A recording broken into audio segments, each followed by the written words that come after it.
E quero agradecer aí o pessoal, o Tibana, o Danilo, o Vitor e o Estênio por convidarem. O assunto abordado será a ressonância magnética das malformações congênitas da medula espinhal. Então eu vou falar uma breve introdução sobre as malformações congênitas, da etiologia, embriologia, uma terminologia bem rápida, a classificação atual e, o mais importante, o quadro neuroradiológico. Então, na introdução, nós temos que o disrafismo espinhal é um subtipo de defeito do tubo neural, e o defeito de tubo neural é a segunda malformação congênita mais comum, ficando atrás somente das malformações congênitas cardíacas. Portanto, é considerável o estudo dessa entidade, dado a sua alta prevalência. 90% dos casos de disrafismo espinhal acometem a coluna lombar, sendo que a coluna torácica fica em segundo lugar, com 6 a 8%, e a cervical em terceiro lugar, com 2 a 4%.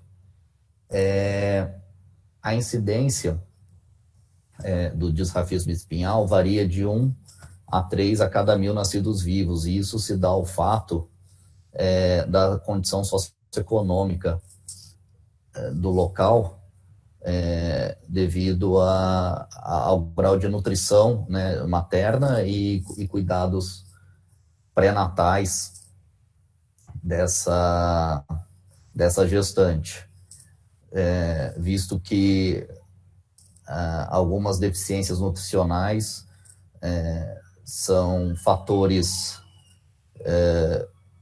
de promoção do defeito do tubo neural. No quadro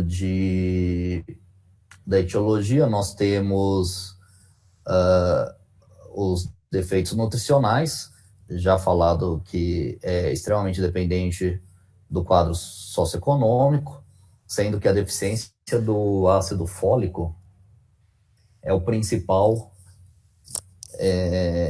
causador nutricional dessa entidade. Tem outras deficiências que estão ligadas, como a deficiência de vitamina B12, deficiência de ferro e ácido retinóico. Hoje, sabe-se que a suplementação com ácido fólico, nem pré-natal, mas pré-gestacional, já é considerado um fator que reduz bastante o risco da malformação. Na parte ambiental, ligamos a obesidade materna, a exposição ao tabaco, a hiperhomocisteinemia, sedentarismo e estresse mental.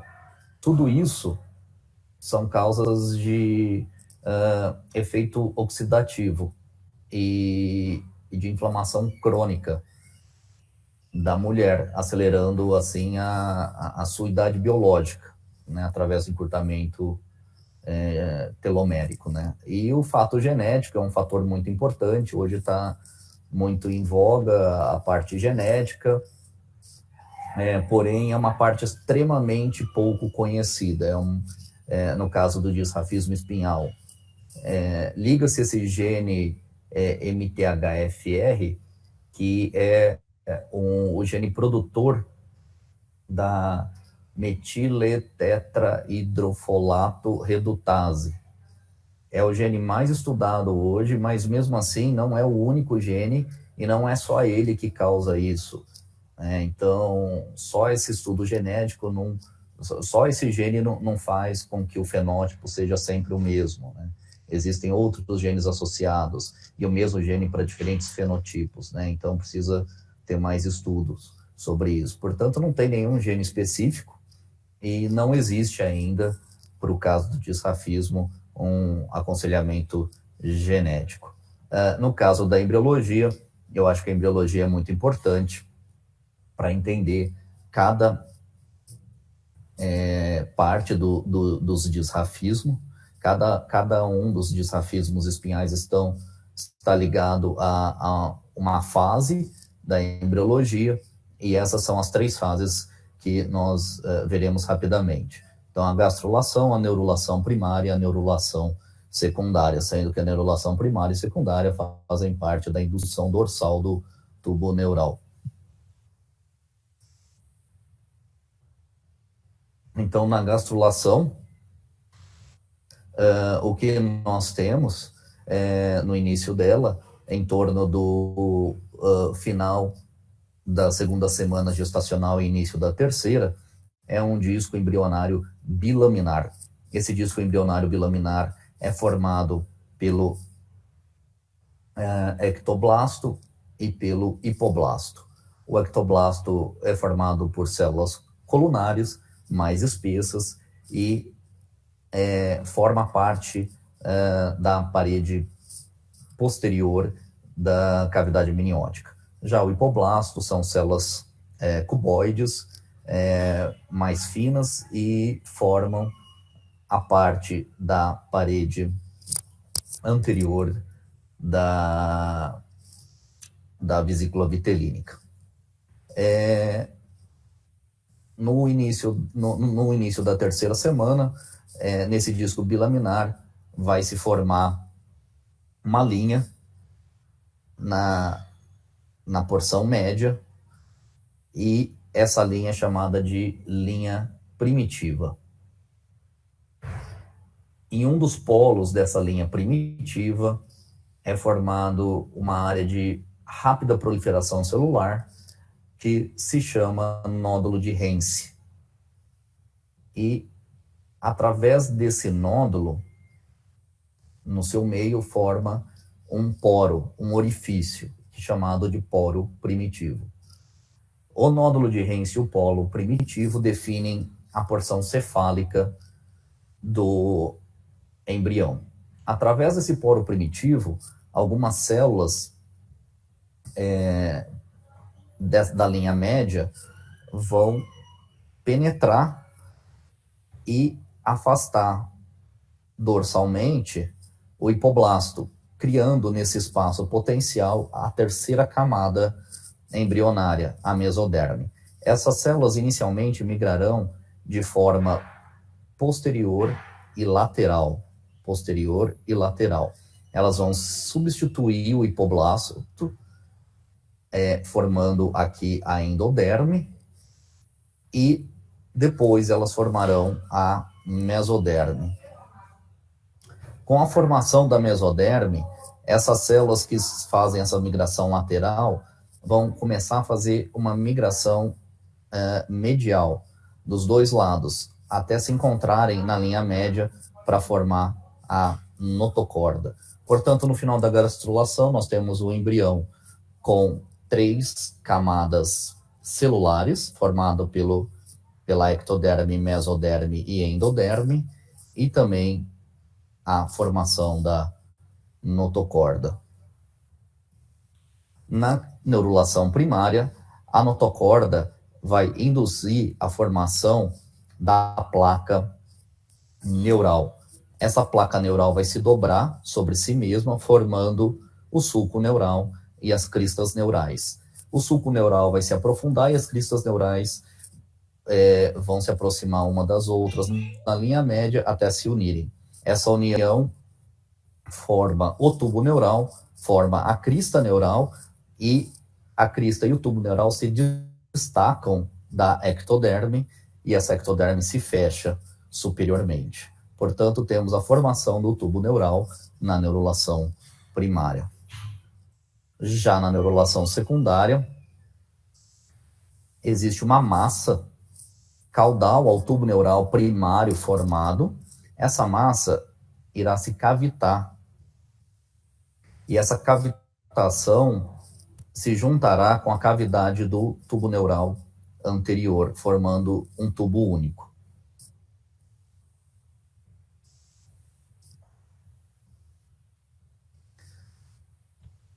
Vamos para a parte da terminologia. Na terminologia é muito importante falar sobre os dois tipos de disrafismos que existem. Se tem algo que eu gostaria de deixar claro e gostaria que todos que estão aqui saíssem sabendo, são os dois tipos de disrafismos.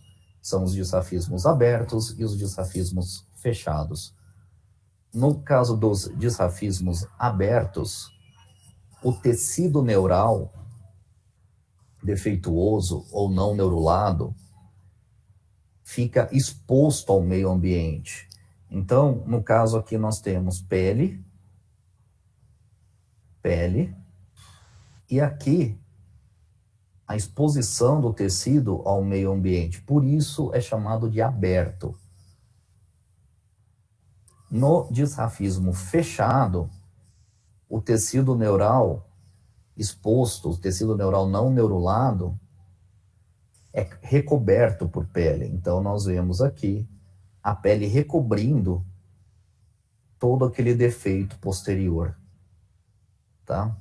E o placódio nós vamos falar muito. O placódio é aquela porção de tecido neural que não neurulou, que teve defeito durante a fase da neurulação primária ou secundária. No caso deste exemplo, este aqui é o placódio. Então, a classificação clínico-radiológica iniciou-se no final da década de 90 por Tortori e Donati, que depois foi evoluindo, e em 2004 houve uma classificação bem melhor, e agora, nos últimos 2 anos, ainda subdividiram essa classificação. Então, antes tínhamos somente os disrafismos abertos e os fechados, e nos fechados com e sem massa subcutânea, e agora, nos casos dos disrafismos fechados sem massa subcutânea, temos aqueles casos de disrafismos simples e disrafismos complexos. Então, nós vamos falar de cada um desses nessa aula. Porém, se saírem daqui sabendo os disrafismos abertos e caracterizar eles por imagem, depois os fechados, e caracterizar que estão fechados por imagem, já é bem importante. Na dúvida, num laudo, pode colocar como disrafismo aberto ou disrafismo fechado, e aí nos fechados, com ou sem massa subcutânea. Isso daí é bem fácil de caracterizar por imagem, eu acho que não teremos nenhum problema. Vamos para a parte que importa, que é a neuroradiologia. Vocês estão ouvindo? Vitor, está ouvindo? Então, sim, tá perfeito aqui. Vitor? Oi, tá ouvindo? Tá perfeito aqui, ó. Tá. Então, eu vou continuar. Vamos lá, parte da neuroradiologia. Vamos falar sobre os disrafismos abertos. Vamos começar com os disrafismos abertos. A embriologia do disrafismo aberto se dá naquela fase da neurulação primária em que haverá o destacamento da crista neural e do tubo neural em relação à ectoderme. Portanto, a neuroectoderme se destacará da ectoderme cutânea. E quando isso falha ou existe um defeito nesse destacamento, nesse desprendimento, o estágio da placa neural fica paralisado, fica estacionado nesse momento, e esse tecido neural não destacado será aquele tecido neural exposto ao meio ambiente, porque acima dele não haverá ectoderme cutânea e somente a neuroectoderme. E essa neuroectoderme será exposta ao meio ambiente. Essa neuroectoderme exposta ao meio ambiente terá um defeito de porosidade, ela terá um extravasamento licórico através desses poros. E esse extravasamento licórico reduzirá a pressão intracraniana, formando o Chiari do tipo 2. Portanto, todos os disrafismos abertos pertencem na classificação embriológica da falha de neurulação primária. Tá? Todos esses disrafismos abertos, esses 3, fazem parte de um contínuo. Na verdade, eles são praticamente idênticos, com alguns detalhes que mudam a nomenclatura entre um e outro. Vamos começar pela meningocele. A mielomeningocele é o disrafismo aberto mais comum e também um dos disrafismos mais comuns estudados, perdendo para lipomielomeningocele e lipomielocele. Então, dentre os disrafismos abertos, corresponde a 98%, com uma incidência de 0,6 a cada 1.000 nascidos vivos. Se colocar aqui na cidade de São Paulo, a gente tem aí 20 milhões de habitantes, né? Temos bastante disrafismos abertos aí, né?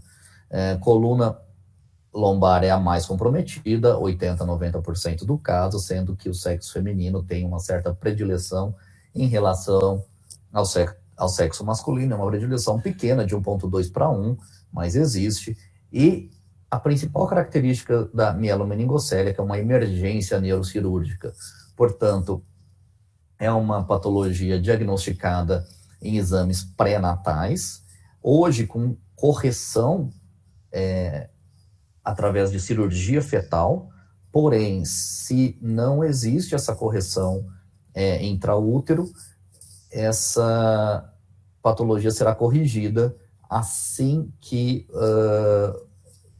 nascer o bebê, e, portanto, as imagens de ressonância magnética pós-natais são difíceis de serem realizadas. Mesmo porque o caso da mielomeningocele pode ser diagnosticado clinicamente a olho nu, na ectoscopia do paciente. Então, na mielomeningocele, teremos a maioria dos casos em ressonância magnética fetal, e ela precisa ser bem reconhecida e caracterizada. Então, aqui temos um caso de mielomeningocele fetal, em que nós verificamos um disrafismo aberto. Nós vemos aqui a pele, chega aqui, para. Pele, chega aqui, para. Portanto, essa falha posterior não está recoberta por pele, certo? Além do mais, o que temos aqui? A insinuação de tecido nervoso. Esse tecido nervoso defeituoso não neurulado, que damos o nome de placódio, está exposto ao meio ambiente. A pele está aqui, não está sendo recoberto por pele. Temos a espinha bífida, que é a falha de fusão dos elementos posteriores, e também a formação de uma meningocele. A meningocele nada mais é do que a expansão do espaço subaracnoide através dessa espinha bífida, através desse defeito ósseo e também do não fechamento da pele. Portanto, a caracterização da mielomeningocele, como o próprio nome diz, é a extrusão, a protrusão do placódio, do tecido nervoso não neurulado, e também da meningocele, desse espaço subaracnoide posterior a esse tecido nervoso, através da espinha bífida, elevando esse placódio além da superfície cutânea posteriormente. A complicação que sempre estará presente, nesse caso, que na verdade não é uma complicação, mas sim um contínuo da doença, é a malformação de Chiari do tipo 2, caracterizada por uma redução da fossa posterior, um colabamento do quarto ventrículo, uma herniação das tonsilas cerebelares através do forame magno e, eventualmente, uma dilatação do sistema ventricular supratentorial por essa redução da drenagem licórica através dos forames do quarto ventrículo. Temos um outro caso aqui de mielomeningocele, esse daqui um pouco mais evidente, um pouco mais clássico, sendo que vemos a pele parar aqui, vemos a pele parar aqui, temos um saco posterior, definindo uma meningocele, uma expansão do espaço subaracnoide, por onde se protrui o placóide, o tecido nervoso não neurulado, se prendendo na sua porção centrolateral direita, certo? Seguindo, tem-se a espinha bífida, por onde isso daqui tudo protrui, e essa daqui é o esquema que tentamos demonstrar aqui na imagem. Então, esse é o tecido, é o espaço subaracnoide protruído, o placóide exposto ao meio ambiente. Você vê que a pele, vocês veem que a pele para ao nível da protrusão da meningocele. E, logicamente, tem-se o Chiari do tipo 2, associado com a fossa posterior reduzida, colapsamento do quarto ventrículo, herniação das tonsilas cerebelares através do forame magno e, eventualmente, uma dilatação do sistema ventricular supratentorial. No caso da mielocele, diferentemente da mielomeningocele, não existe a meningocele, portanto, só tiramos do nome a meningo, a parte meningo, vira mielocele, e como o próprio nome diz, mielocele é a protrusão da medula, do placódio, que se encontra exposto ao meio ambiente. Na mielocele, o placódio é plano, está ao nível da pele, está rente à pele. A denominação de mielosquise, o placódio está deprimido em relação à pele. Como isso às vezes é difícil de caracterizar por imagem, essas nomenclaturas são intercambiáveis, sendo a mielocele mais utilizada. Porém, não é errado quando a caracterização do placódio for deprimida em relação ao nível da pele, chamar de mielosquise. Então, aqui um caso de mielocele, temos a pele parou. Temos a pele para aqui. Tem-se a falha de fusão dos elementos posteriores, a espinha bífida, por onde sai um tecido nervoso, ao nível da pele. Portanto, uma mielocele. Novamente, todos os disrafismos abertos por aquele extravasamento licórico estão ligados à malformação de Chiari do tipo 2, fossa posterior reduzida, com herniação das tonsilas, colapsamento do quarto ventrículo e, eventualmente, dilatação do sistema ventricular supratentorial. A mielomeningocele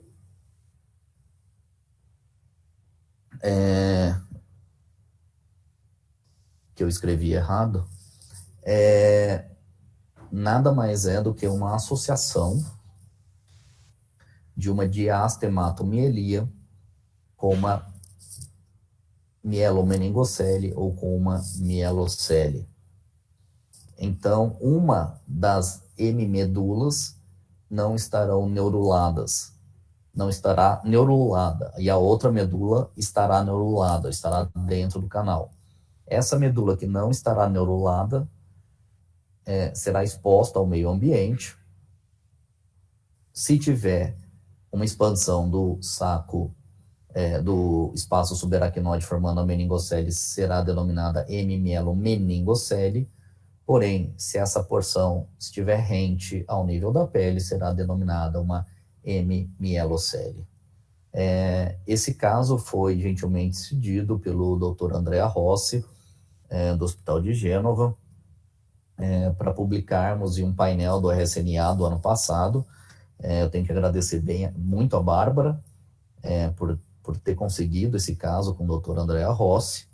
Então, o que se vê aqui é a pele, e aqui a pele para. A pele vem aqui e para. E aqui tem esse saco herniado.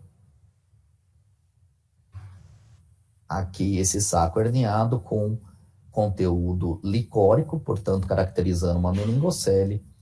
E nessa meningocele tem um tecido nervoso, um placódio protruindo. O que acontece? Esse placódio aqui é pertencente a uma hemimedula, a outra hemimedula se encontra dentro do canal vertebral.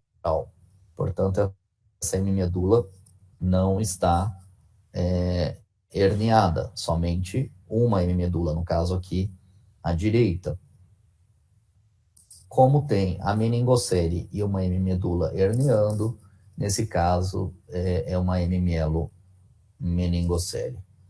Vamos passar para os disrafismos fechados. Nos disrafismos fechados temos o com massa subcutânea e o sem massa subcutânea, sendo que o sem massa subcutânea dividido em estados simples e complexos. Vamos falar dos disrafismos com massa subcutânea, começando pela lipomielo-meningocele, que provavelmente é o disrafismo mais comum encontrado na nossa prática.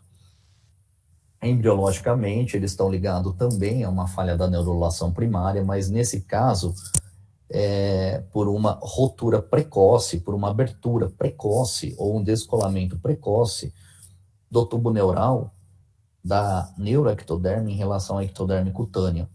Com esse desprendimento, parte daquelas células mesodérmicas penetrarão para o interior do tubo neural. Quando esse tubo neural fechar, aquelas células que penetraram poderão se transformar em qualquer células derivadas da mesoderme, sendo que o tecido adiposo é o mais comum. Parei aqui. Isso. Vocês ouviram a embriologia ou não? Ouviu. Não, nesse slide mesmo. Tá. Então, vamos lá. Vamos continuar, desculpem. Tranquilo. Então, no caso, um disrafismo fechado, caracterizado pela pele, recobrindo todo esse saco herniário, e esse saco composto por líquor, sendo o espaço subaracnoide protruído, juntamente com a medula. O que acontece com essa medula? Ela está ligada a um tecido adiposo. Nós vemos aqui na ponderação T1, que a gordura fica branca, e a medula preta, a medula ligada a esse tecido. No T2, saturação de gordura, essa gordura saturada fica preta e a medula continua ligada aqui. Então, a interface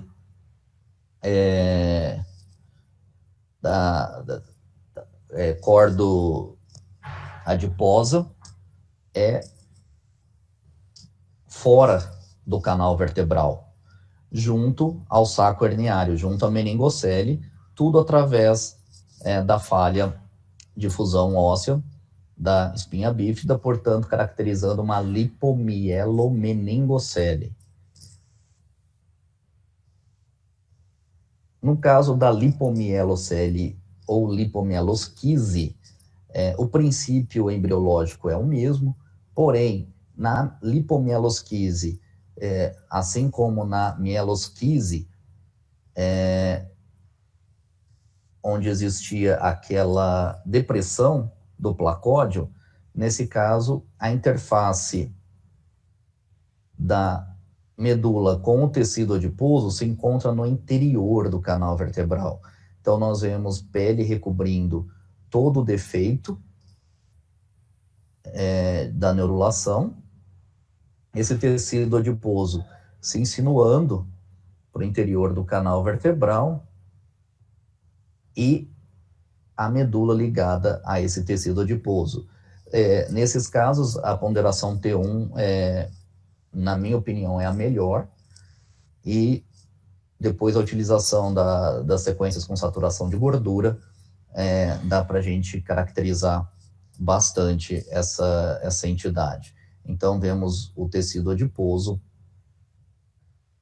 penetrando o canal vertebral e se ligando à medula. Aqui, num corte axial, a interface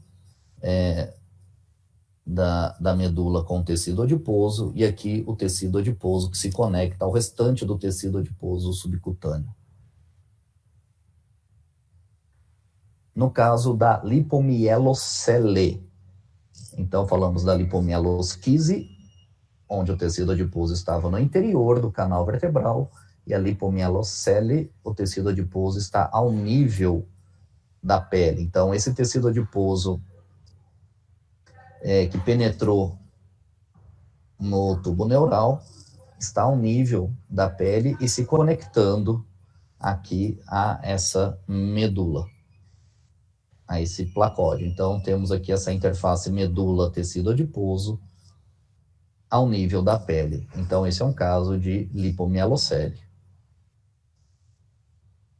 No caso da meningocele, a meningocele, embriologicamente, não se sabe qual é o mecanismo, porém, eles acham, uma das teorias é que não existe a formação da espinha bífida, então a não fusão dos elementos posteriores, e através do pulso licórico, um saco de meninge é herniado através dessa espinha bífida. E isso provavelmente ocorre bem depois daquelas 3 fases embrionárias. Isso vai ocorrer no final da gestação, pela pressão aumentada crônica. Então, a meningocele é caracterizada somente pela protrusão do espaço subaracnoide através da espinha bífida, sem ter tecido nervoso. Não existe tecido nervoso no interior desse saco herniário. Então, a medula se encontra tópica dentro do canal vertebral e sem alterações. A meningocele normalmente não tem um quadro clínico característico, ela pode ter um quadro mínimo ou não ter quadro clínico e ser um achado de exame, a não ser quando ela está associada a algum estigma cutâneo. Vamos falar agora da mielocistocele terminal. Na mielocistocele terminal, também é uma falha da neurulação primária, em que existe a formação da espinha bífida, a herniação do saco herniário, mas o placódio se liga à pele, porém ele é recoberto por pele, é um disrafismo recoberto por pele. Pele. Aqui faz aquele sinal da garra, como se a pele estivesse recobrindo. Aqui a gente vê um pouco de hipersinal no T1, indicando pele. Portanto, todo o disrafismo é recoberto por pele. E qual que é a diferença da mielocistocele terminal da mielomeningocele? Além de ser um disrafismo recoberto por pele, a parte da medula que hernia através do espaço subaracnoide forma uma cavidade hidrossiringomiélica. Então, nesse caso, nessa porção central, temos uma cavidade hidrossiringomiélica preenchida por líquor que se comunica ao canal vertebral central, ao canal medular central. E ao lado tem-se líquor do espaço subaracnoide. Portanto, esse líquor não se mistura com esse líquor. O líquor da cavidade central não vai se misturar com o líquor da meningocele. Essa cavidade hidrossiringomiélica formada pela expansão da medula não vai se comunicar com esses líquores. E como que a gente bate o martelo no caso do disrafismo fechado? fossa posterior normal, não tem Chiari do tipo 2, portanto, não tem extravasamento de líquor para a formação do Chiari do tipo 2. E por último, no caso dos disrafismos com massa subcutânea, vamos falar da mielosquise dorsal limitada, é uma entidade relativamente recente, foi descrita primeiramente pelo Dr. Peng em 2003, e a partir daí teve várias discussões se realmente era uma entidade separada, porque já tinha escrito casos de mielocistocele não terminal, porém a mielocistocele não terminal tinha uma embriologia diferente da mielocistocele terminal, então eles estavam na dúvida se a mielocistocele não terminal e terminal eram a mesma entidade, ou eram entidades separadas, e aí a mielosquise dorsal limitada veio em 2003, e com os estudos até 2013, 2014, foi o último artigo publicado, se não me engano, pelo Dr. Peng, definiu-se que a mielosquise dorsal limitada era, sim, uma entidade disráfica, e, mais recentemente, colocou-se a mielocistocele não terminal dentro do guarda-chuva da mielosquise dorsal limitada.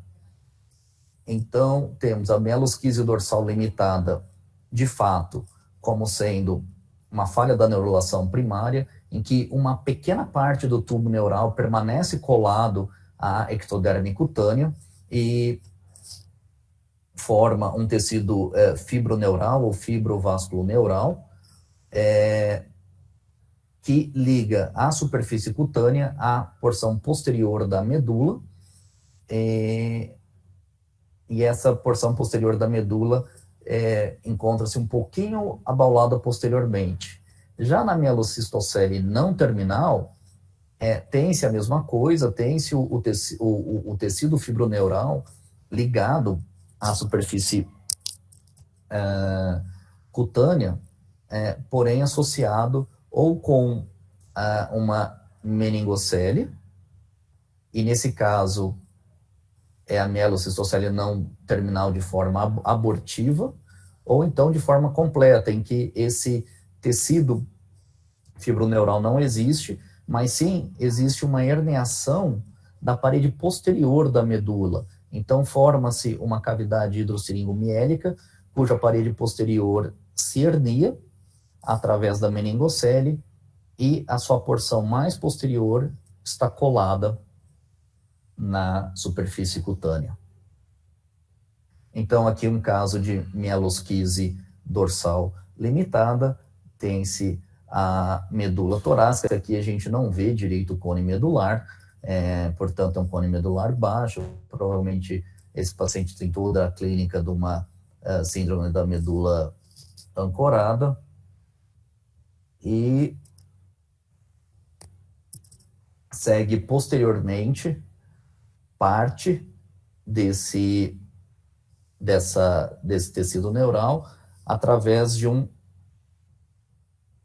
tecido fibroneural, conectando aqui a porção posterior. Esse caso, assim como o outro, foram cedidos pelo Dr. Tomás Fred, eu queria agradecê-lo por isso. Esse outro caso é um caso também bem típico, aqui na coluna cervical, vemos a medula cervical, nessa ocasião aqui ao nível C5, C6, a parede posterior da medula está tracionada posteriormente, através de um tecido fibroneural que está conectado à pele. Vamos passar para os disrafismos fechados, sem massa subcutânea. Sem massa subcutânea tem-se estados disráficos simples e complexos. Vamos começar com os simples e falando da embriologia, que é a mesma embriologia dos disrafismos com massa subcutânea, porém dos com conteúdo adiposo. certo? É aquele desprendimento precoce do tubo neural, da superfície, da ectoderme cutânea e entrada de células mesenquimais para o interior da cavidade do tubo neural. Então, vamos começar falando do lipoma do fílum terminal. O lipoma do fílum terminal nada mais é do que um tecido adiposo ligado ao cone medular ou ao fim da medula rebaixada, nesse caso, e que tem uma espessura maior do que 2 milímetros. Esse tecido adiposo afila e está conectado ao fundo do saco dural. Nós vemos que não existe falha de fusão dos elementos posteriores e, portanto, é um lipoma de fílum terminal com cone medular baixo. Portanto, esse paciente pode ter uma síndrome da medula ancorada. Temos esse outro caso de lipoma do fílum terminal. Esse caso está no limite de 2 milímetros, portanto, fica na interface entre lipoma do fílum terminal ou um fílum terminal contendo tecido adiposo, quando tem menos de 2 milímetros, e na maioria desses casos em que essa faixa lipomatosa é delgada, normalmente o paciente não tem clínica e fica como um achado de exame. Esses casos de lipoma de fílum terminal finos, ou então de substituição adiposa do fílum terminal, são vistos diariamente. Eu, pelo menos, vejo 2, 3 casos na semana desses daqui. Quando eles estão aí nessa faixa de 2 milímetros, eu ainda relato no laudo. Porém, quando são mais delgados, menores do que 2 milímetros, eu acabo não comentando no laudo. Outra entidade é o lipoma intradural, que nada mais é do que um tecido adiposo junto à medula, ou no interior, ou adjacente à medula, porém conectado ao tecido nervoso medular, nesse caso na coluna cervical, hiperintensidade em T1, hiper em T2, suprimindo a gordura no FAT7, tendo hipersinal no T2 sem FAT7, e no T1 pós-contraste com FAT7 sendo suprimido e não apresentando realce. Outro caso aqui já na medula lombar, na coluna lombar, junto às raízes nervosas da cauda equina. Então, a mesma coisa, hipersinal em T1, hiper em T2, suprime a gordura, no caso do T1 pós-contraste com saturação, sem realce pelo meio de contraste. E outro caso, também na medula, na coluna lombar, junto ao cone medular, com hipersinal no T1, suprimindo o sinal na saturação de gordura. A persistência do ventrículo terminal, na verdade, não chega a ser uma falha embriológica, porque o ventrículo terminal existe na vida fetal, durante a neurulação secundária, e depois, na fase de regressão da cavidade e daquela massa da neurulação secundária no fílum terminal e no cone medular, esse ventrículo terminal também se esvazia. Ele é chamado também de quinto ventrículo, né, sendo que o primeiro ventrículo é o lateral direito, o segundo é o lateral esquerdo, o terceiro, o quarto, esse daqui seria o quinto ventrículo. Então é uma cavidade preenchida por líquor. Em todas as sequências temos que ter a intensidade decinal semelhante ao líquor e que não se comunica com o canal medular central. Ele pode se comunicar, mas normalmente não se comunica. Quando se comunica, ele pode aumentar, mas normalmente ele não aumenta, ele fica estável, e se ele aumenta, aí sim é passível de intervenção. Porém, na maioria dos casos, faz só controle e as dimensões permanecem as mesmas. Nesses casos, não existem falhas de fusão dos elementos posteriores e nem nenhum estigma cutâneo. Vamos falar agora dos estados disráficos complexos, e são 3, começando pelo sinus dermal. O sinus dermal nada mais é do que uma comunicação da superfície cutânea com o tecido nervoso ou com as meninges, e essa comunicação é revestida por células ectodérmicas. Então, nós temos aqui um orifício cutâneo. Esse orifício cutâneo tem que ser caracterizado pela ectoscopia, e nesse orifício cutâneo se liga, se estende um trajeto até a superfície meningea ou até o tecido nervoso. Até onde vai essa extensão desse canal é difícil caracterizar por imagem, mesmo em cortes finos. O problema do sinus dermal, ele é muito fácil de ser visualizado no exame físico, porém ele pode dar complicações. Ele pode ter extravasamento de líquor, dando hipotensão licórica, ou mesmo por penetração aí de patógenos, evoluir como meningites ou mielites. Mas na imagem a gente só caracteriza esse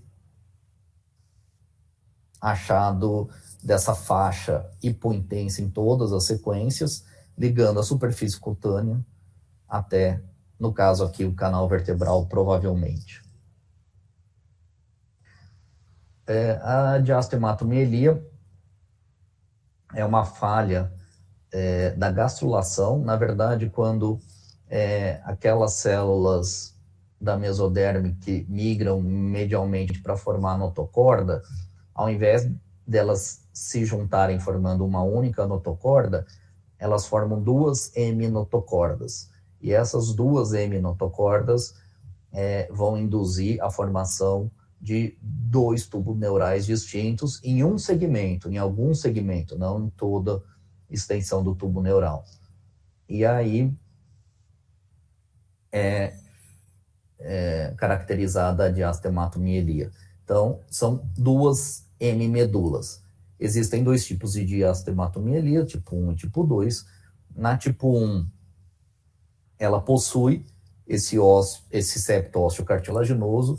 Essa é a imagem-chave, esse é a caracterização da diastematomielia do tipo 1, é o achado desse septo ósseo cartilaginoso, e esse septo separa as 2 hemimedulas em 2 hemissacos, em 2 canais vertebrais distintos.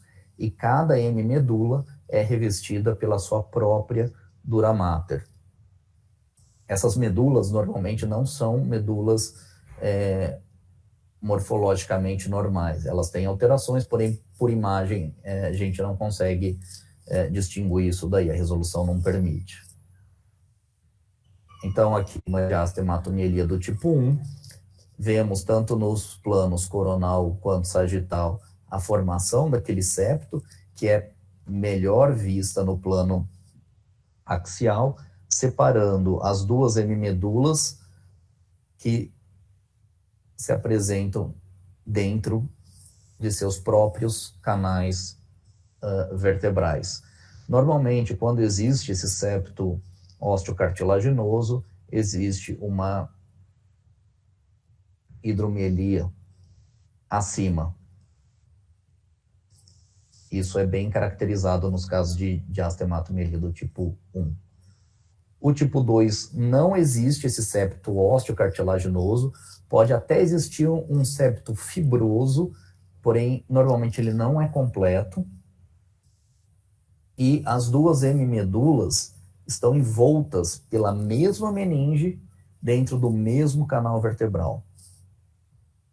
Então, aqui uma diastematomielia do tipo 2, as duas hemimedulas no interior de um canal vertebral, revestidas por uma dura mater, não tendo o septo osteocartilaginoso. Aqui um tipo de diastomatomielia cervical. Na diastomatomielia do tipo 2, as hemimedulas podem estar totalmente separadas ou parcialmente separadas. No caso das diastomatomelias cervicais, normalmente elas estão parcialmente separadas, encontra-se um septo ligando as duas hemimedulas cervicais. E também nas diastematomelias cervicais existe uma alteração morfoestrutural do áxis e uma cefalocele occipital. É comum visualizar a cefalocele occipital na diastematomielia tipo 2 cervical. O último caso, vamos falar da síndrome da regressão caudal. Também existem dois tipos, tipo 1 e tipo 2. A síndrome da regressão caudal, também chamada de síndrome da genesia caudal, embriologicamente é caracterizada por uma falha tanto na neurulação primária quanto na neurulação secundária. E vai desde a não formação de parte do tubo neural até com uma formação bem precária desse tubo neural. A tipo 1, que é a mais grave, pega grande parte do tubo neural primário, do tubo neural da neurulação primária, como toda aquela massa do tubo neural da neurulação secundária. Portanto, pode ter problema desde a coluna torácica média baixa até o cóccix, e do tipo 2, que é mais leve, normalmente pega só a neurulação secundária, tendo problema somente em vértebras sacrais, no máximo até L5. Então, a síndrome de regressão caudal do tipo 1, a característica de imagem dela é, logicamente, uma agenesia vertebral, no caso aqui, parte das peças sacrais vertebrais estão ausentes, e um cone medular rombo. Vemos que esse cone medular é reto, com um pequeno abaulamentozinho central. E as raízes nervosas da cauda equina são paralelas em duas fileiras. São paralelas entre si em duas fileiras, aqui caracterizado no plano axial. Já a do tipo 2, ela pode ou não vir associada a algum outro tipo de disrafismo, no caso aqui, uma lipomielosquise, que se junta à medula, que é baixa, e temos aqui uma agenesia sacral. Uma disgenesia, na verdade, sacral, que parte do sacro está formado. Um outro caso, nesse caso, o cone medular é tópico, porém, ele tem esse pílon terminal ligado a uma meningocele terminal. Essa meningocele terminal com orientação anterior e uma disgenesia sacral. Aqui a conexão do fílon terminal. E o cone medular, nesse caso da síndrome da regressão caudal do tipo 2, ou é normal ou é baixo, ele se encontra baixo. A do tipo 1, o cone medular normalmente é tópico, porém rombo. Eu acredito que é isso. Eu quero agradecer novamente o pessoal da escola, quero agradecer o Tomás por ceder os casos e a Bárbara também por ter conseguido aqueles casos e ter conseguido uma publicação que sairá em breve.